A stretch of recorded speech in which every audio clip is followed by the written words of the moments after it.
Gas emergency LJP ಬಂಕ್ಗಳ ಎದುರು ಮುಂದುವರೆದ ಸರದಿ ಸಾಲು. ಕರ್ನಾಟಕ ಬಂದ್ ಎಚ್ಚರಿಕೆ.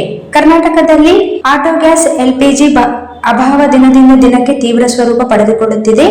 ಗ್ಯಾಸ್ಗಾಗಿ ಎಲ್ಪಿಜಿ ಬಂಕ್ಗಳ ಮುಂದೆ ಆಟೋ ಸಾರಥಿಗಳು ಕಿಲೋಮೀಟರ್ ಗಟ್ಟಲೆ ಕ್ಯೂ ನಿಲ್ಲುವಂತಾಗಿದ್ದು ತೀವ್ರ ಸಂಕಷ್ಟಕ್ಕೆ ಸಿಲುಕಿದ್ದಾರೆ. ಈ ಸಮಸ್ಯೆಯನ್ನು ಬಗೆಹರಿಸದಿದ್ದರೆ ಕರ್ನಾಟಕ ಬಂದ್ ಮಾಡುವುದಾಗಿ ಆಟೋ ಸಂಘಟನೆಗಳು ಸರ್ಕಾರಕ್ಕೆ ಎಚ್ಚರಿಕೆ ನೀಡಿವೆ. ಬೆಂಗಳೂರಿನ ಗಿರಿನಗರ, ಹೆಬ್ಬಾಳ್, ಸಾರಕ್ಕಿ, ಸಜ್ಜನರಾವ್ ಸರ್ಕಲ್ ಸೇರಿದಂತೆ ರಾಜ್ಯದ ಹಲವೆಡೆ ಆಟೋ ಚಾಲಕರು ಇಡೀ ದಿನ ದುಡಿಮೆ ಬಿಟ್ಟು ಗ್ಯಾಸ್ಗಾಗಿ ಕಾಯುತ್ತಿದ್ದಾರೆ. ಸೋಮವಾರವಷ್ಟೇ ಆಹಾರ ಸಚಿವ ಕೆಎಚ್ ಮುನಿಯಪ್ಪ ಅವರ ನಿವಾಸಕ್ಕೆ ಮುತ್ತಿಗೆ ಹಾಕಲು ಯತ್ನಿಸಿದ್ದ ಚಾಲಕರು ಸರ್ಕಾರದ ವಿರುದ್ಧ ಆಕ್ರೋಶ ಹೊರಹಾಕಿದ್ದರು. ಸಚಿವ ಮುನಿಯಪ್ಪ ಭರವಸೆ ಮತ್ತು ಕೇಂದ್ರಕ್ಕೆ ಪತ್ರ.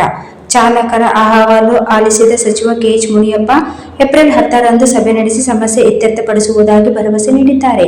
ಅಲ್ಲದೆ ಕೇಂದ್ರ ಸಚಿವ ಹರ್ದೀಪ್ ಸಿಂಗ್ ಪುರಿ ಅವರಿಗೆ ಪತ್ರ ಬರೆದಿರುವ ಮುನಿಯಪ್ಪ, ಕರ್ನಾಟಕದಲ್ಲಿ ಎಲ್ಪಿಜಿ ಅಭಾವ ತೀವ್ರವಾಗಿದೆ. ಕೆಲವು ಖಾಸಗಿ ವಿತರಣಾ ಕೇಂದ್ರಗಳು ಹೆಚ್ಚಿನ ದರ ವಸೂಲಿ ಮಾಡುತ್ತಿವೆ. ನಿಗದಿತ ದರದಲ್ಲಿ ಗ್ಯಾಸ್ ಪೂರೈಕೆಯಾಗುವಂತೆ ಕ್ರಮ ಕೈಗೊಳ್ಳಿ ಎಂದು ಮನವಿ ಮಾಡಿದ್ದಾರೆ. ಇತ್ತ ಬಾಗಲಕೋಟೆಯಲ್ಲಿ ಈ ಬಗ್ಗೆ ಪ್ರತಿಕ್ರಿಯಿಸಿರುವ ಸಿಎಂ ಸಿದ್ದರಾಮಯ್ಯ, ಗ್ಯಾಸ್ ಸಿಲಿಂಡರ್ ಒದಗಿಸುವುದು ಪ್ರಧಾನಿ ಮೋದಿ ಅವರ ಜವಾಬ್ದಾರಿ.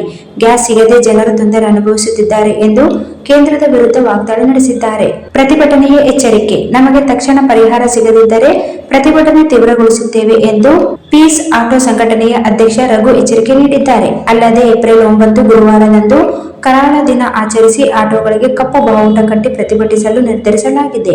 ಪರಿಸ್ಥಿತಿ ಹೀಗೆಯೇ ಮುಂದುವರೆದರೆ ರಾಜ್ಯದಾದ್ಯಂತ ಬಂದ್ ನಡೆಸುವುದಾಗಿ ಎಚ್ಚರಿಕೆ ನೀಡಿದ್ದಾರೆ.